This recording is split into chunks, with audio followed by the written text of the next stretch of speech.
Hey guys, last month I DNF'd Falling by Patrick Abbott, despite almost reading it full to the end. Today I'm going to talk about this book, what I enjoyed, and some stuff that I just couldn't push through. Now, this is going to be a long review, so if you have the attention span of a fish, just get that book. Falling is a military science fiction, just like Netflix's latest War Machine. This book is about a mine intelligence officer and I think diplomat soldier named Brendan Sean Murphy, who is struggling with severe PTSD and survivor's guilt, not to mention the toxic ex-wife. There's this alien race hanging about the Earth, the Savior, whose presence forms the central tension of the novel. On paper, it's an interesting and arresting premise, one that should naturally generate urgency, fear, and sustain geopolitical instability. And to Abbott's credit, the idea itself is strong, and his writing continues to carry that same polished, almost lyrical quality that makes the book easy to read on a sentence level. There's also a noticeable structural ambition here. The attempts to braid together psychological trauma, military protocol, and alien diplomacy is not a small undertaking, and I could see what the book was aiming for. However, where the novel began to lose me consistently was in its characterization. The reactions of the characters simply did not feel real to me, and for me, once verisimilitude breaks at the level of character, it becomes very difficult to remain invested, no matter how compelling the premise might be. Emotional beats felt indicated rather than genuinely embodied. The breakdowns in particular came across as staged, occurring where they should in theory, or lacking the unpredictability and texture of actual human response, especially given the psychological weight the narrative assigns to them. So the issue extends beyond Brendan to the wider cast and even to institutional behavior.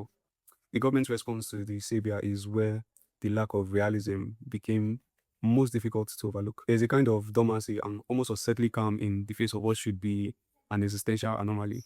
I mean, picture it, an alien race is hovering above the earth.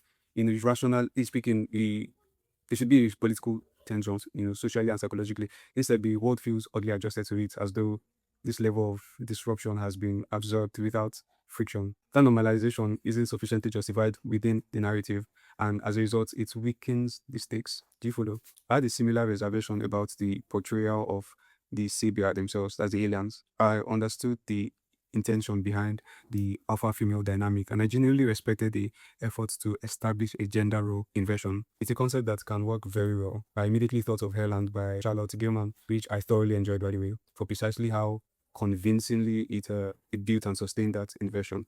But here, the execution didn't fully land for me. The Savior, particularly in their behavioral traits, felt too familiar. Their characteristics read as largely human without enough alien distinction to make the dynamic feel fully realized. So while I understood the concept, it didn't quite convince me on the functional level. Do you get? I also didn't like the fact that I didn't know how these aliens looked like until I was about halfway through this book. I mean, when I say halfway, think look how big it is. I love knowing how my characters look like. Then there's the pacing to struggle with. I tried to give this book every benefit of the doubt. I read all the way to page 603, yeah, of page 63, but the plot continued to drag. At that point in the novel, especially one of this length, I expect a clear sense of momentum or escalation. Instead, it felt as though the story was circling its own ideas without pushing them forward in a meaningful way. That lack of progression, combined with my growing disconnection from the characters, made it difficult to justify finishing the final stretch. And I understand that DNF in a book is totally normal. So ultimately, this was a near complete read that still ended in a DNF for me. There's a lot here to appreciate on the technical level, particularly in the writing style and the ambition of the structure, but the lack of convincing character reactions and the uneven handling of its central speculative elements made it a difficult experience to fully engage with. My copy of this book is directly from Patrick Abbott, the lovely author of this book, and this was my honest review of Folio.